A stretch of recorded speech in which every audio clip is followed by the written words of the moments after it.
સમાચારની શરૂઆત કરીએ તો અમદાવાદમાં ફટાકડાની જે ફેક્ટરીમાં આગ લાગવાનો મામલો સામે આવ્યો છે ત્યારે ન્યૂઝ 18 ગુજરાતી દ્વારા રિયાલિટી ચેક કરવામાં આવ્યું. એક્સપાયર થયેલા ફાયરના સાધનો સામે આવ્યા છે. ઘટના સ્થળે હજુ પણ ફટાકડાનો જથ્થો જોવા મળી રહ્યો છે. તંત્રની કામગીરી પર પણ અનેક સવાલો ઉઠી રહ્યા છે. તો એક્સપાયર થયેલા જે ફાયરના સાધનો છે તે મળી આવ્યા છે. ન્યૂઝ 18 ગુજરાતી દ્વારા રિયાલિટી ચેક કરવામાં આવ્યું છે. ઘટના સ્થળે જઈને રિયાલિટી ચેક કરવામાં આવ્યું ત્યારે ઘટના સ્થળે હજુ પણ જે ફટાકડાનો જથ્થો છે તે જોવા મળી રહ્યો છે. તંત્રની કામગીરી પર અનેક સવાલો પણ ઉઠી રહ્યા છે.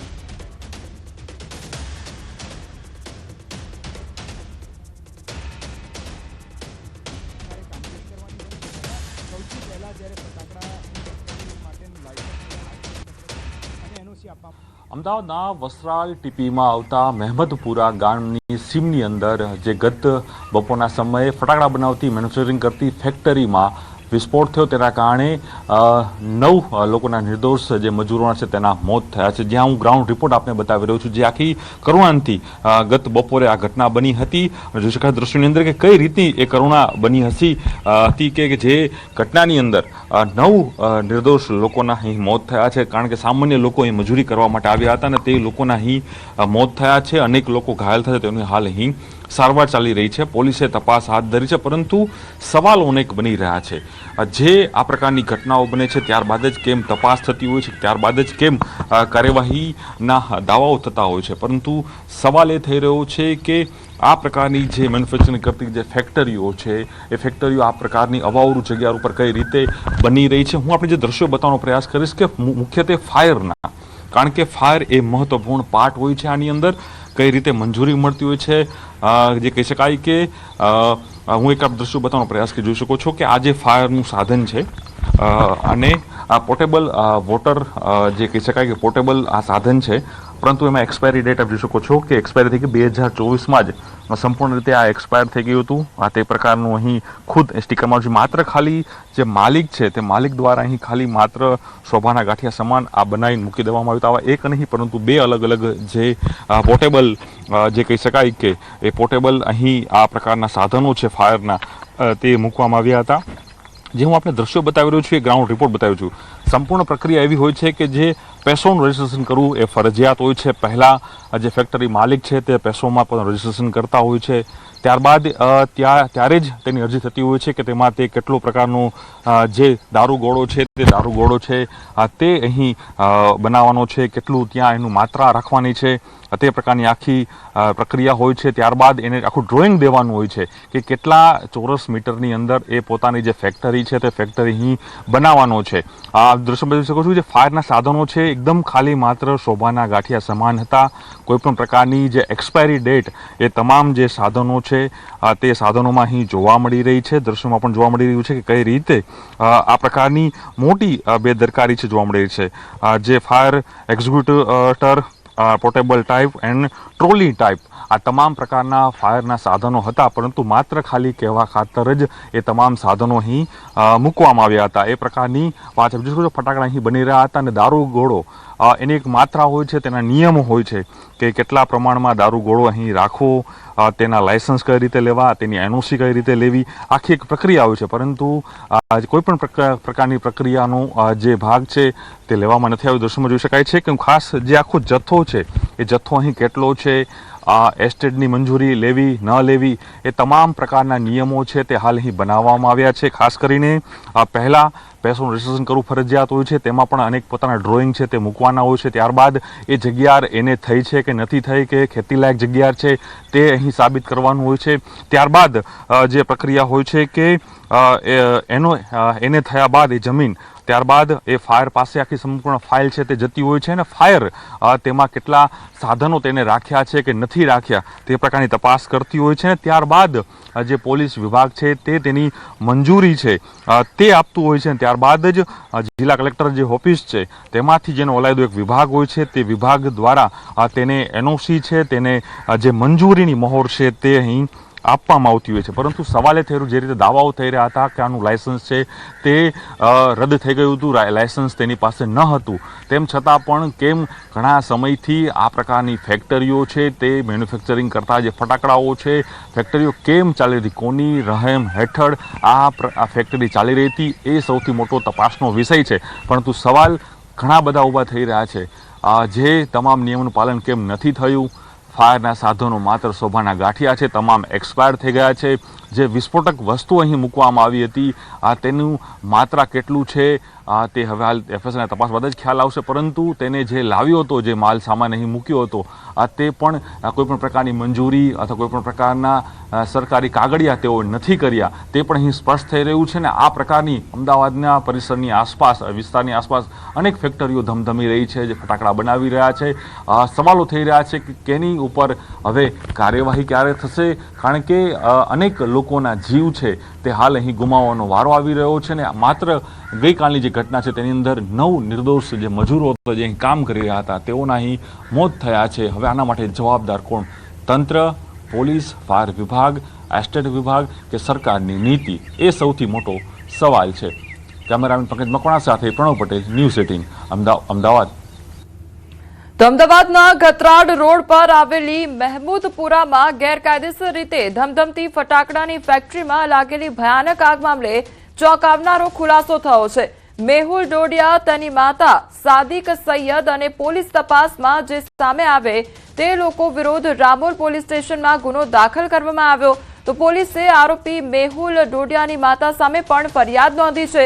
વિસ્ફોટ સમયે મેહુલની માતા ઘટના સ્થળે હાજર હતી. મેહુલ કોઈ વસ્તુ ખરીદવા માટે ગયો હતો તો વિસ્ફોટમાં આરોપીની માતા પણ ઘાયલ થઈ હોવાની માહિતી સામે આવી છે. પોલીસ સમક્ષ આરોપીની માતાએ નિવેદન આપ્યું છે.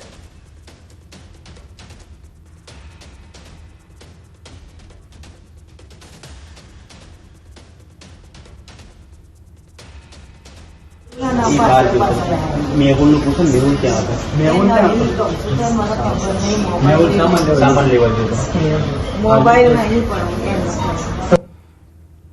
તો મેહુલ ડોડિયા કે જે આરોપી છે તેની માતા દ્વારા નિવેદન આપવામાં આવ્યું છે. તો મેહુલ ડોડિયા કોઈ વસ્તુ લેવા માટે ગયો હતો અને તે દરમિયાન આ વિસ્ફોટ સર્જાયો હતો. તે દરમિયાન તેની માતા પણ થોડી ઘણી ઈજાગ્રસ્ત થઈ હતી, તેમને પણ સારવાર અર્થે ખસેડવામાં આવ્યા છે. તો ગતરાડ વિસ્ફોટ કેસમાં ફરિયાદ નોંધવામાં આવી છે. આરોપી મેહુલ ડોડિયા અને તેની માતા સામે ફરિયાદ નોંધવામાં આવી છે. તો તેની માતાનું નિવેદન પણ સામે આવ્યું છે. તો રામોલ પોલીસ દ્વારા ફરિયાદ નોંધવામાં આવી છે. ગતરાડ ફટાકડાની ફેક્ટરીમાં વિસ્ફોટનો મામલો સામે આવ્યો, જેમાં 9 લોકોએ પોતાનો જીવ ગુમાવ્યો છે. તો આરોપી મેહુલની જે માતા છે તે પણ ઈજાગ્રસ્ત થઈ છે, તેને પણ સારવાર અર્થે ખસેડવામાં આવ્યા છે. તો અમદાવાદ વસ્ત્રાલમાં ફટાકડાની ફેક્ટરીની દુર્ઘટનાનો મામલો સામે આવ્યો છે, ત્યારે પોલીસ દ્વારા સાદિક સૈયદની પૂછપરછ શરૂ કરવામાં આવી છે. સાદિક સૈયદ સામે પોલીસે ફરિયાદ નોંધી છે. અન્ય 4 થી 5 લોકોની પણ પોલીસ પૂછપરછ કરી રહી છે.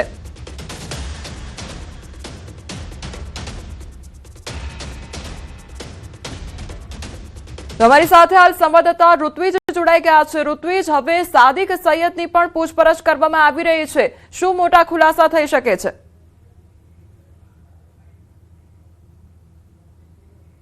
જી કોમલ, વાત કરીએ તો સમગ્ર મામલો જે રીતે સામે આવ્યો હતો, સૌપ્રથમ તો મેહુલ ડોડિયા છે કે જે પોતે આ ફેક્ટરી ચલાવતો હોવાનું સામે આવ્યું હતું, એટલે પોલીસ દ્વારા તેની શોધખોળ શરૂ કરવામાં આવી છે. અને સાથે સાથે પોલીસ તપાસ દરમિયાન અન્ય જે વ્યક્તિઓના નામ સામે આવ્યા હતા, એટલે કે તેની માતા અને એક સાદિક સૈયદ નામનો જે વ્યક્તિ હતો, એટલે આ ત્રણેય વિરુદ્ધમાં જે નામજોગ ફરિયાદ અને પોલીસ તપાસ દરમિયાન જે અન્ય આરોપીઓના નામ જે સામે આવે તે લોકો વિરુદ્ધમાં કાયદેસરની કાર્યવાહી કરવામાં આવશે. હાલમાં પોલીસ દ્વારા 4 થી 5 લોકો જે છે તેઓની પણ પૂછપરછ કરવામાં આવી રહી છે. સાથે સાથે જે સાદિક સૈયદ છે કે જેનો ફરિયાદની અંદર પણ ઉલ્લેખ કરવામાં આવ્યો છે, તેની પણ હાલમાં પોલીસ દ્વારા પૂછપરછ કરવામાં આવી રહી છે.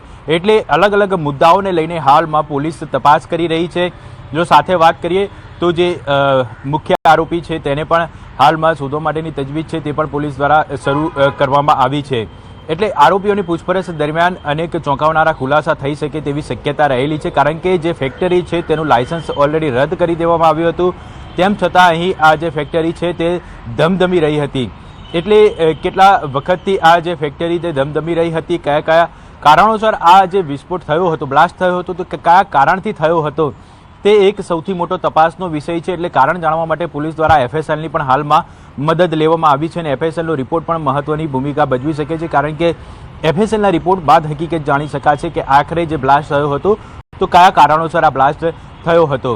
હાલમાં જે અન્ય 4 થી 5 લોકો જે શંકાસ્પદ છે તેઓની પોલીસ દ્વારા પૂછપરછ કરવામાં આવશે. આ સમગ્ર મામલે ટૂંક સમયની અંદર જ શહેર પોલીસ કમિશનર દ્વારા એક પત્રકાર પરિષદ પણ કરવામાં આવશે અને આરોપીઓની પૂછપરછ દરમિયાન જે હકીકત સામે આવી છે, પોલીસ તપાસ દરમિયાન જે ખુલાસા થયા છે તેને લઈને જે ખુલાસો પણ કરવામાં આવશે. જી ઋત્વિજ, જે મુખ્ય આરોપી છે મેહુલ ડોડિયા, તેને લઈને પણ એવી વાતો સામે આવી રહી છે કે તે પણ ત્યાં હાજર હતો, પરંતુ જ્યારે વિસ્ફોટ સર્જાયો ત્યારે તે કોઈ વસ્તુ લેવા માટે બહાર ગયો હતો અને ત્યારે આ વિસ્ફોટ સર્જાયો હતો. એટલે એનું પગેરું શોધવા માટે કેવા પ્રકારના પ્રયાસો હાથ ધરવામાં આવી રહ્યા છે? શું તપાસ ચાલી રહી છે?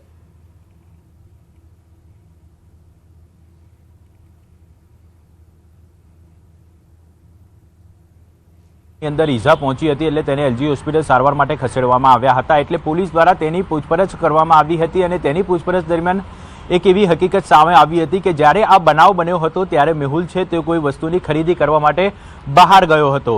એટલે તે કઈ વસ્તુની ખરીદી કરવા માટે ગયો હતો ત્યારબાદ જે તેનો કોઈ સંપર્ક થઈ શક્યો નહોતો. જે તેનું લાસ્ટ લોકેશન કહી શકાય તો તે લોકેશન પણ વસ્ત્રાલની આસપાસનું જ હોવાનું જાણવા મળી રહ્યું હતું. એટલે પોલીસ દ્વારા જે વસ્ત્રાલની અંદર પણ તેની તપાસ કરવામાં આવી હતી. ઝોન 8 LCB ટીમ છે, રામોલ પોલીસ છે, ઉપરાંત ક્રાઇમ બ્રાન્ચની અલગ અલગ ટીમો બનાવીને તેને શોધવા માટેની તજવીજ શરૂ કરવામાં આવી હતી. તેનું જે રહેણાંક વિસ્તાર હતું સાપુર, ત્યાં પણ પોલીસ દ્વારા તપાસ કરવામાં આવી હતી. એટલે તેને શોધવા માટે હાલમાં અલગ અલગ ટીમો છે તે પણ કામે લગાડવામાં આવી છે. તેની પૂછપરછ દરમિયાન પણ અનેક ચોંકાવનારા હકીકતો સામે આવી શકે છે, પરંતુ તેની જે માતા છે તેની માતાની પણ પોલીસ દ્વારા હાલમાં પૂછપરછ કરવામાં આવી રહી છે. એટલે આ જે અલગ અલગ દિશાઓની અંદર હાલ પોલીસ તપાસ કરી રહી છે. પોલીસ તપાસ દરમિયાન અનેક હકીકતો પણ પોલીસને મળી છે અને તેના આધારે પણ પોલીસે અલગ અલગ ટીમોને જે તપાસમાં જોડાવવામાં આવી છે અને જે ખાસ કરીને અલગ અલગ મુદ્દાઓને લઈને હાલમાં પોલીસ તપાસ કરી રહી છે. જી ઋત્વિજ, સમગ્ર માહિતી બદલ આપનો આભાર. તો જે આ ઘટના સામે આવી છે કે જેમાં 9 લોકોના મોત થયા છે અને પોલીસ દ્વારા વધુ તપાસ હાથ ધરવામાં આવી રહી છે, તો મુખ્ય આરોપીને શોધવાની તજવીજ પણ હાથ ધરવામાં આવી છે. ત્યારે ફટાકડાની ફેક્ટરીમાં આગ લાગવાનો મામલો સામે આવ્યો છે. ત્યારે મૃતકોનું રાત્રે જ પેનલ PM કરવામાં આવ્યું છે. PM કરી ડેડ બોડી રાત્રે જ પરિવારજનોને સોંપી દેવામાં આવી હતી. સિવિલ હોસ્પિટલમાં 5 લોકો દાખલ છે. હાલ એક વ્યક્તિની ક્રિટિકલ કન્ડિશન જોવા મળી રહી છે, તો 4 વ્યક્તિ હાલ સારવાર હેઠળ છે. તો મૃતકોનું રાત્રે જ પેનલ PM કરવામાં આવ્યું અને મૃતદેહો પરિવારજનોને સોંપવામાં આવ્યા હતા. અને ત્યારબાદ અત્યારે જો વાત કરવામાં આવે તો સિવિલ હોસ્પિટલમાં 5 લોકો જે છે તે દાખલ છે, સારવાર હેઠળ છે. એક વ્યક્તિની ક્રિટિકલ કન્ડિશન છે. ગતરાડ ફટાકડા ફેક્ટરીમાં બ્લાસ્ટની ઘટના કેસમાં ફેક્ટરી સંચાલક મેહુલ ડોડિયા શાહપુર વિસ્તારનો રહેવાસી હોવાનું સામે આવ્યું છે. અખાડા સરકીવાડ પાસે છેલ્લા ઘણા સમયથી મેહુલ ડોડિયા રહેતો હતો, તો હાલમાં મકાન બંધ હાલતમાં જોવા મળ્યું. અગાઉ મકાનમાં પણ પ્રોડક્શન થતું હોવાનું સ્થાનિકોનો આરોપ છે. છેલ્લા થોડા સમયથી મકાન છોડી અન્ય જગ્યાએ રહેતા હોવાનું સામે આવ્યું છે. તો મેહુલ ડોડિયાની માતા રમીલાબેનના નામે ચાલતો હતો ફટાકડાનો કારોબાર. મેહુલ ડોડિયા સહિત અન્ય સંડોવાયેલા આરોપીઓને ઝડપી લેવા ક્રાઇમ બ્રાન્ચ, LCB અને સ્થાનિક પોલીસની ટીમ કવાયત કરી રહી છે. વિસ્ફોટમાં મેહુલ ડોડિયાની માતા પણ ઘાયલ થઈ છે. તો અમદાવાદની આ ઘટના કે જ્યાં બ્લાસ્ટ સર્જાયો હતો, વિસ્ફોટ સર્જાયો હતો અને જેના કારણે 9 લોકોએ પોતાનો જીવ ગુમાવ્યો છે. તો ફટાકડાની ફેક્ટરીમાં બ્લાસ્ટની ઘટના સર્જાઈ, તો મેહુલ ડોડિયાને શોધવા માટેના પ્રયાસો હાથ ધરવામાં આવ્યા છે અને પોલીસ દ્વારા તપાસ હાથ ધરવામાં આવી છે. અમદાવાદના ગતરાળ વિસ્તારમાં ફેક્ટરીમાં જે થયેલા બ્લાસ્ટ અને બ્લાસ્ટ બાદ થયેલી આગની ઘટનામાં 8 લોકોના મોત નીપજ્યા છે. આ ગંભીર ઘટનામાં જે સંચાલક માનવામાં આવી રહ્યો છે તેઓ મેહુલ ડોડિયા અમદાવાદના સાપુર વિસ્તારમાં આવેલા અખાડા સરકીવાડ જે છે ત્યાં આગળનો રહેવાસી છે. આ તેનું ઘર છે, અત્યારે હાલ બંધ હાલતમાં છે. છેલ્લા કેટલાય સમયથી સ્થાનિકોનું કહેવું છે કે તેઓ અહીંયા નથી રહેતા, અલગ અલગ જગ્યાએ રહે છે, પરંતુ આ ઘર જે છે તેમાં કેટલીક વખતે આવે છે અને એકાદ દિવસમાં તેઓ પરત જતા રહે છે. હાલ પોલીસ જે છે તેની શોધખોળ હાથ ધરી રહી છે. માનવામાં આવી રહ્યું છે કે જે આ ફટાકડાની ફેક્ટરી જે છે તેમાં અન્ય 2 પાર્ટનરો હતા તેની પણ પોલીસ શોધખોળ હાથ ધરી છે. હાથવેતમાં ક્રાઇમ બ્રાન્ચની ટીમ અને અલગ અલગ ટીમો જે છે તેના મેહુલ ડોડિયા હાથવેતમાં હોવાનું મનાઈ રહ્યું છે. કેમેરામેન શરણિક મહેતા સાથે મૌલિક દામેચા, ન્યૂઝ 18 ગુજરાતી, અમદાવાદ.